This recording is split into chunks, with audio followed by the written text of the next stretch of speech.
So Laura, we've just finished a really intense week of working on something that started as the What Works guides, but well, it's completely transformed. I know, right? I mean, when we first sat down with 25 different concepts, I don't think either of us expected that we'd end up with something that feels like it belongs in a backpack alongside a compass and some snacks. Definitely not. I mean, the Civic Field guide, I have to say, when the name clicked, it just felt right.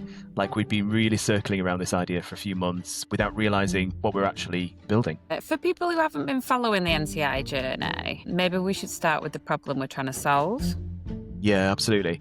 So imagine you're standing at the edge of this vast landscape, and that landscape is civic engagement. You can see the destination way off in the distance, real transformational community impact. But what's between here and there?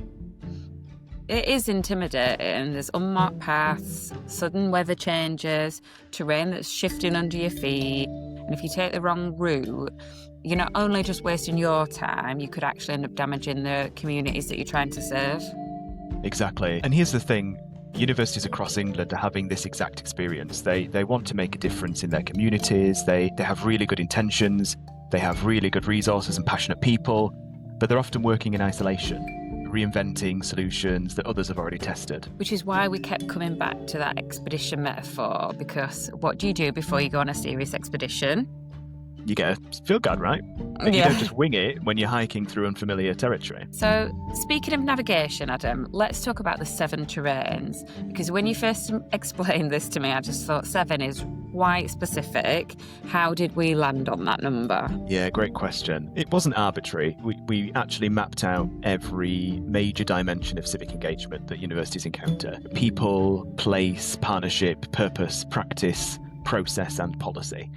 Each one of those represents a different lens for looking at the same civic landscape. So, can I give an example of how that works in practice then?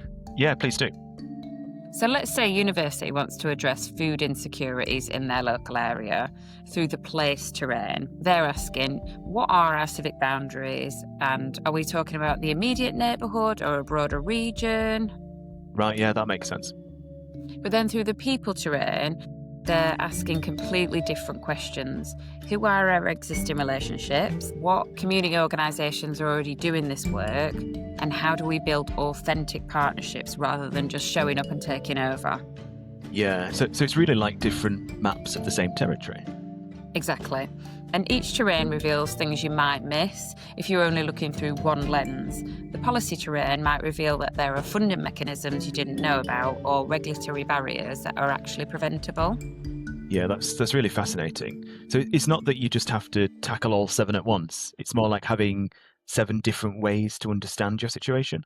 Exactly. And depending on where you are in your journey, some terrains will be more relevant than others at any given moment. So let's get concrete for a minute, Laura. When someone opens this field guide, what do they actually find? So each guide brings together a range of evidence and insights from universities that have already navigated similar challenges. We're not creating new research from scratch. We're synthesising what's already been learned and, importantly, tested. So what does that synthesis process look like?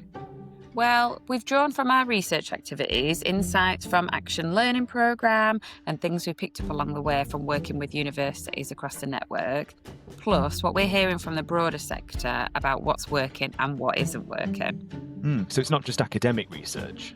No, absolutely not. Because civic engagement is messy and you need insights from people who are actually doing this work day to day. When you're facing a challenge, you want to know, has someone else encountered this before? What did they try? What worked and what didn't work? Adam, you mentioned synthesising existing evidence. How do we decide what makes it into the guide? Yeah, great question. We were looking for a few things, I think. First, has this approach been tested by multiple universities in different contexts? And second, do we have any rich insights about the process they undertook, not just the end results that they had? And what's the difference there? Well, I think it's one thing to know that a partnership was successful.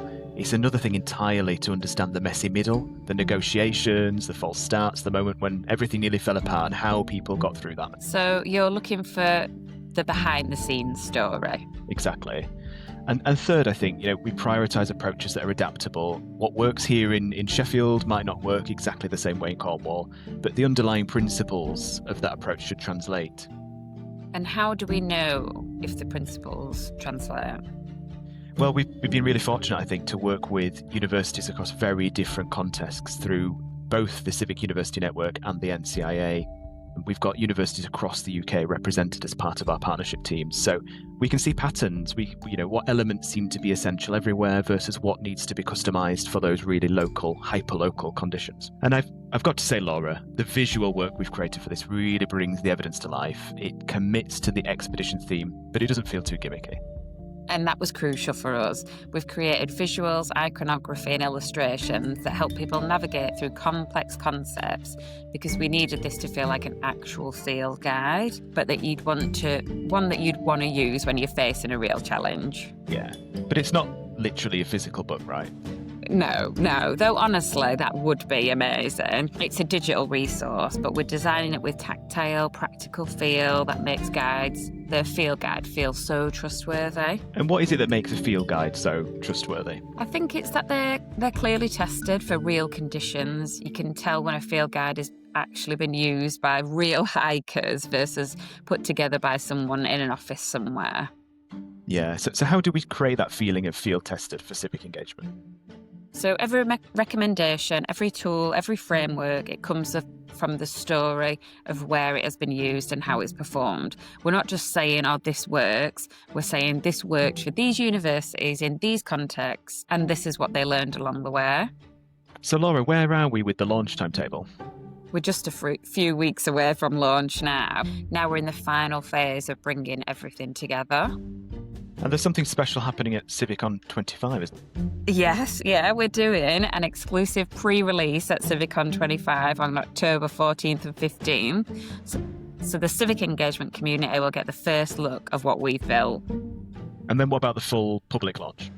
That's going to be early November. We're excited to get this into people's hands. We know universities are wrestling with these challenges right now, and we think this timing is perfect. If someone was watching this thinking, my university could use this, what should they know? Yeah, first, I think this isn't just for civic engagement professionals. If you're in student services, if you're in academic partnerships, if you're in community relations, regional development, if you're an individual academic that's really interested in this work, or if you're a civic partner. But this landscape affects all of us. And what would you say about institutional size? Is it just for big, well-resourced universities? No, not at all. I think some of the most innovative civic work that's happening tends to be at smaller institutions that are really deeply embedded in their hyper-local communities.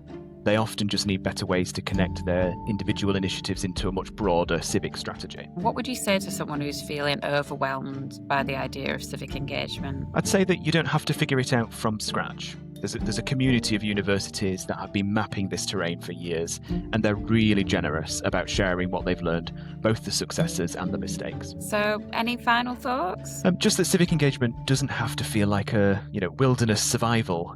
With the right navigation tools and a community of fellow travellers, it really does become an expedition that you actually enjoy and can succeed at. What does success look like? I think it's about building sustainable, meaningful partnerships that benefit both universities and their communities.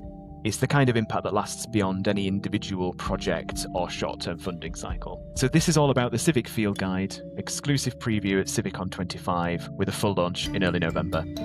It's your terrain-tested pathway to civic university success.